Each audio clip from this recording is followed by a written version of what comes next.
What do you know? Good morning, everybody. I'm Ed Parcaut here with Mike Kelly, and we're Real Estate Jerky Daily. Yes, we is. Yeah, Facebook made a change on February 16th, limits some pages from going live. They recommend trying again in a few weeks. Well, it's been a few weeks. Let's see. Go live. Oh, no, same thing. Yep. Yeah, I guess so. Well, they recommend trying again in another few weeks. All right, it's Monday. Oh, gosh. There was did you, what was it that they're talking about the other day? A lot of stuff. Did you do anything over the weekend? Did you enjoy the all transgender day yesterday? Oh, God, yeah. I saw all the genders. No, transgender day of visibility. Yeah. Well, the worst part of everything, that's always been there on that day. It's been there since 2019 or 9. Yeah, but it just happened to fall on Easter Sunday. Yeah. The problem is this administration promoted it more than Easter. Yes, and what it stands for. Well, they want to make Bunnies. sure everybody's happy. Make sure you do not paint any religious symbol on the eggs today. Didn't you hear that? No, sorry. Yeah. I'm glad I didn't hear that. Yeah, it's always been there, but they promoted it more today than any other time. Because I guess today is the Easter egg run, at the White House. Yeah. How to piss off a very large population is part of your population. Yeah, well, who cares? Say stupid shit like that. All right, so ISM Manufacturing came in today. PMI. Well, that was an accident. I had a number there, and then I was supposed to clean it up. It's been a long morning. ISM Manufacturing Index, which measures the health of the manufacturing sector in the U.S., came in at 50.3. So 50.3. Okay. For the month of March. What does that mean? Which is above 48.4 that they were expecting. So it's showing that the manufacturing is actually getting extended, and they're starting to manufacture stuff again. What? Because we need it. So what happened this morning? We had alert to lock, and we're down 31 basis points because of that. Wow. That's telling us, oh, well, maybe they need to raise again, Pilgrim. Possibility. But they said, no, we ain't going to do that. Yeah, well, they might have to, Pilgrim. Yeah. Wow. I tried to be, I know, John Wayne. And it didn't work. But well, I know exactly who you were. Yeah, I haven't practiced. Nobody else did. But this old guy. All right, and inventory nationwide. Wow. 517,355, which is up 4,596 cents a lot the week That's before. Good. Yes, but we're still at the same thing.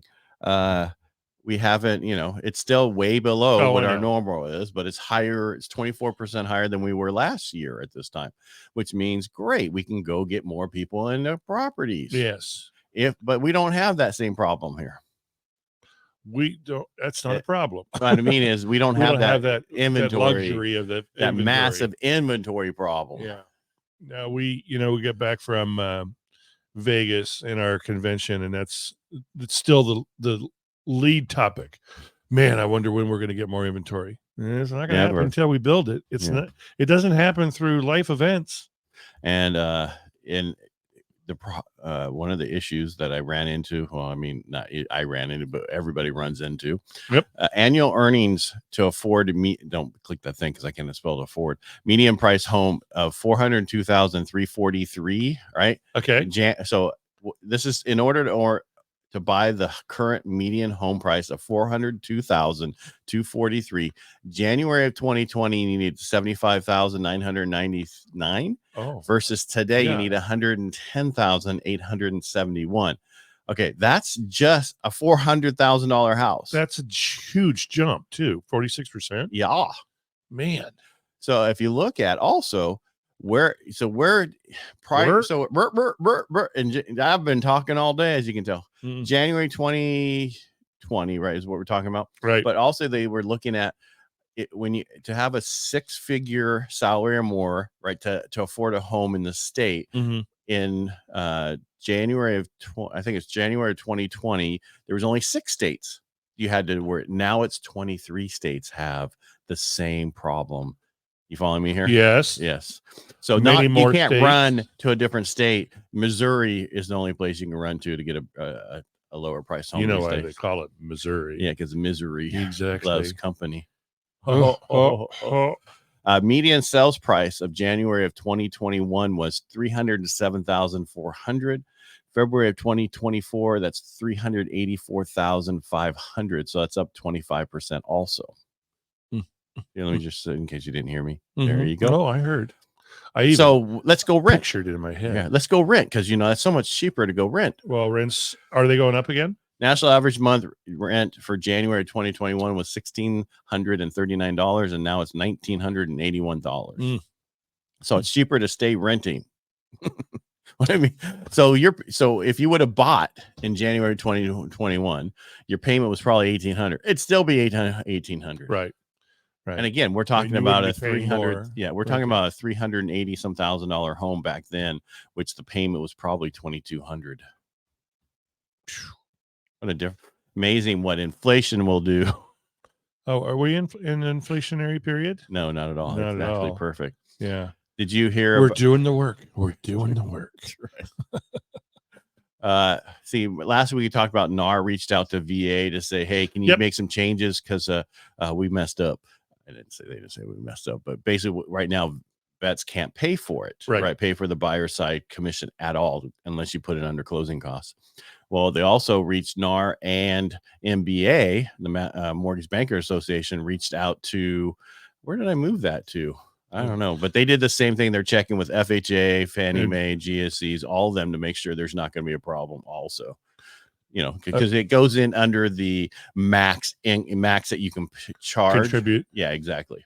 Okay. Yeah. So that a seller can contribute. Correct. Yeah. Well, no, because that's only 2%. So or 3%. The max a seller can contribute on Fannie Mae is if it's 3% down, the max they can do is like 3%. But if it's 10% or more, 20%, don't quote me exactly, it's 6%. FHA is 6%.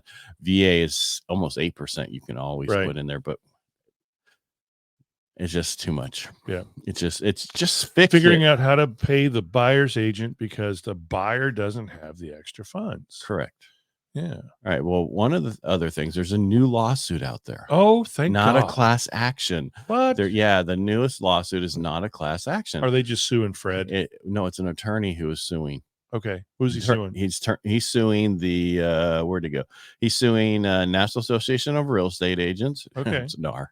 National Association of Realtors. Realtors. The Real Estate Board of New York, Home Services of America, Compass, EXP, World Holdings, Douglas Elliman, I don't know who that is, Halstead Real Estate, Brown Harris, Stevens, Residential Sales, and Realty One. And what he's not going a class action, he's just going it alone because he's an attorney. So what he's saying is from 2014 to present, he bought several homes in Massachusetts, New York, New Jersey, Washington, D.C., and according to the complaint. And all those people were involved? Well, he's just doing it. I guess so.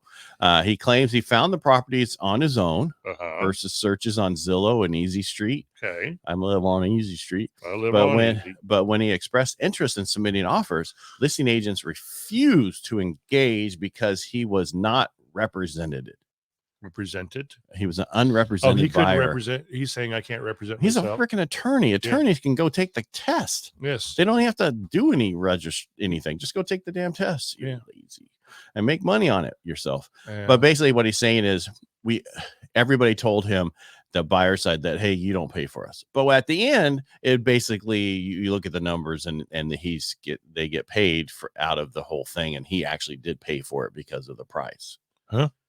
Because commission is based off of purchase price. I understand. The seller is giving 6% at the time, 3% to the buyer's agent. Well, if he wasn't paying for a buyer, he could have got 3% off the price, is what he's stating. But he also says mortgage people, electricians, all these other people who are involved.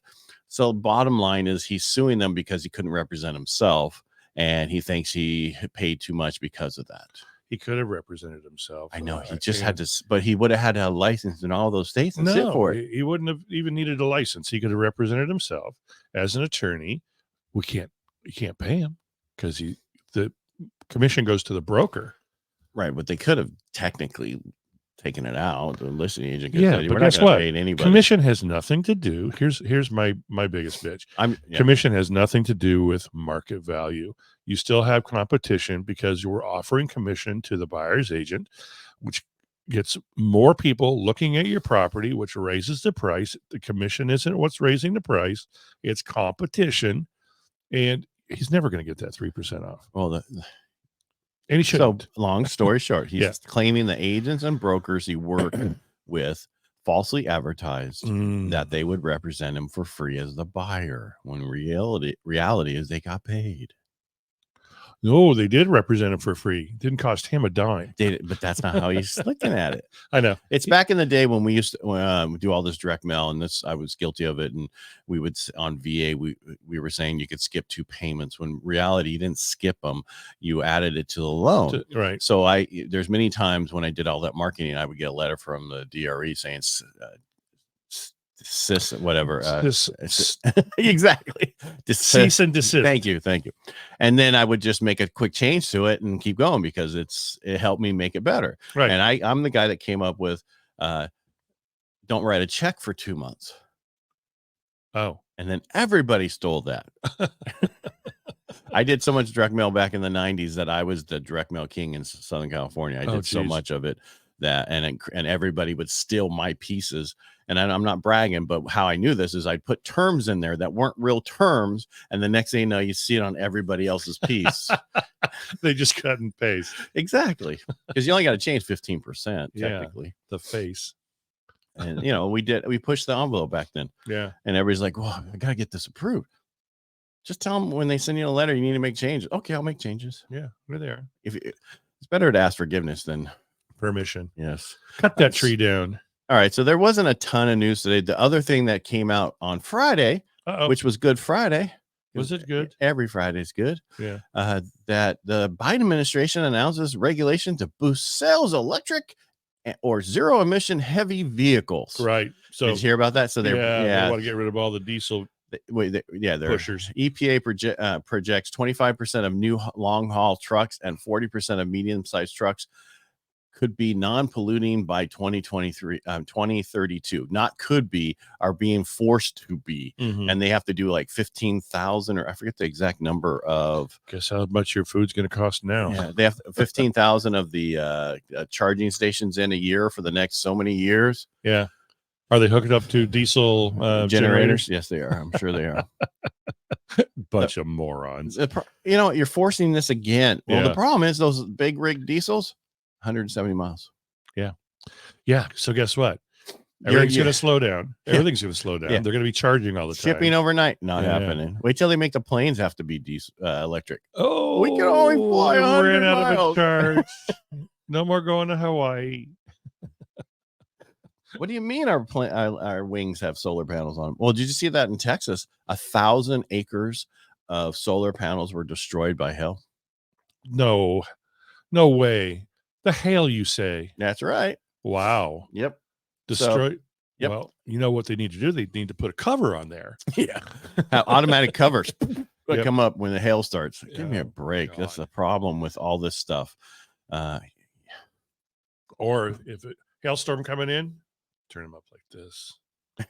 Flip them over. Yeah, good luck. The back end. That's right, because that golf ball hail in Texas. Oh my gosh! It dents your vehicles. I was there during the summer for 3 months with, at Fort Sam, Houston, Texas, and everybody's car when it was time to leave were dented from the hail. We had a rental car in Colorado, and we happened to get caught in a golf ball hailstorm, and it beat the hell out of that car. We turned it in. They're like, I said, yeah, it hailed. Well, did you get the extended coverage? Did you offer it to me? My insurance took care of it, but yeah, I always pay for the extended coverage and then scratch it before you turn it in. Yeah, exactly. Well, I'm covered. I got my money's worth. I got covered. Yeah, but then you don't have to put it in with your insurance company. Exactly. Because when you put it with your insurance company, that's one little point. USAA, best insurance company out there, man, as far as taking care of. How the hell do you have USAA? Oh, I was married to a woman that was married to a guy that was in the military. So they just kept you on? They did. I called. I said, I'm divorcing her. I guess I have to let you go. And they go, nope. Once in the family, always in the family. Yeah, because I just went over with them for all of our cars and in both houses. Yep. Because I couldn't add on a new vehicle that Sydney had to get. Right. And they were like, with our current company, they're like, we're not writing new policies. All right, make me go to USAA again. Yeah. And they wrote. It only saved me $1,500 only. Wow. And they're like, well, if you stay, that will change. No, bye-bye. Yeah. And then, they can't. Yeah. So I had to make a change because Marcia had to go make a change. And then I was like, okay, let's get this house under my current house under. Right. And then it's like same price pretty much, Bundle. Yep.